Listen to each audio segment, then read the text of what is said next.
June 23, 2015, Tuesday of the 12th week in Ordinary Time. A reading from the book of Genesis. Abram was very rich in livestock, silver, and gold.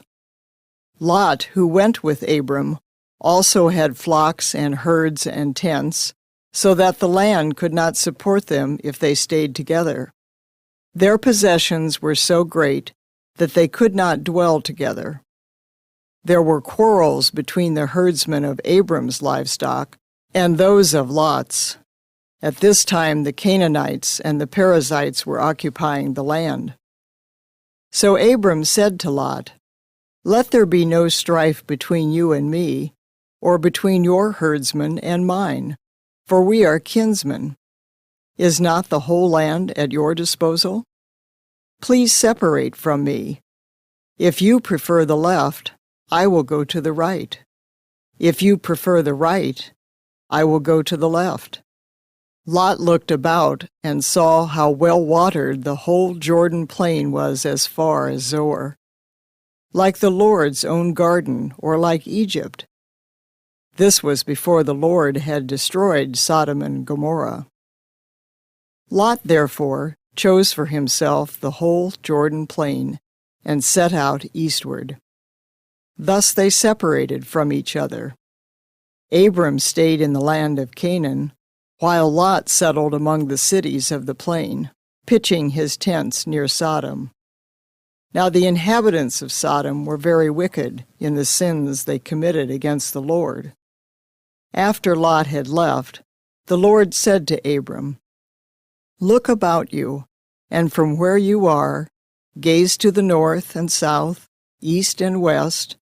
All the land that you see I will give to you, and your descendants forever. I will make your descendants like the dust of the earth. If anyone could count the dust of the earth, your descendants too might be counted.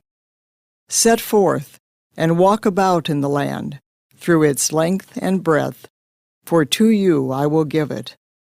Abram moved his tents and went on to settle near the terebinth of Mamre, which is at Hebron. There he built an altar to the Lord. The word of the Lord. The responsorial psalm. The response is, "He who does justice will live in the presence of the Lord."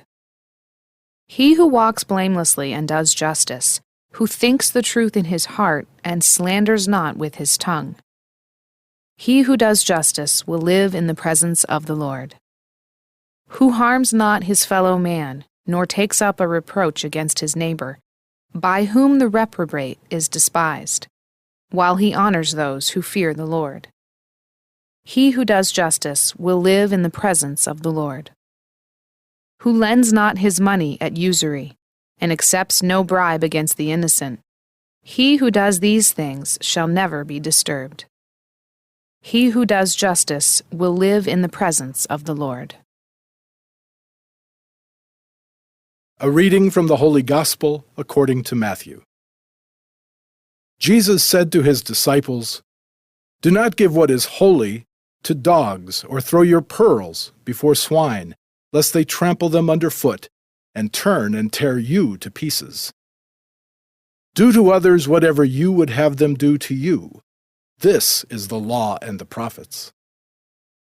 Enter through the narrow gate, for the gate is wide and the road broad that leads to destruction, and those who enter through it are many. How narrow the gate and constricted the road that leads to life, and those who find it are few." The Gospel of the Lord.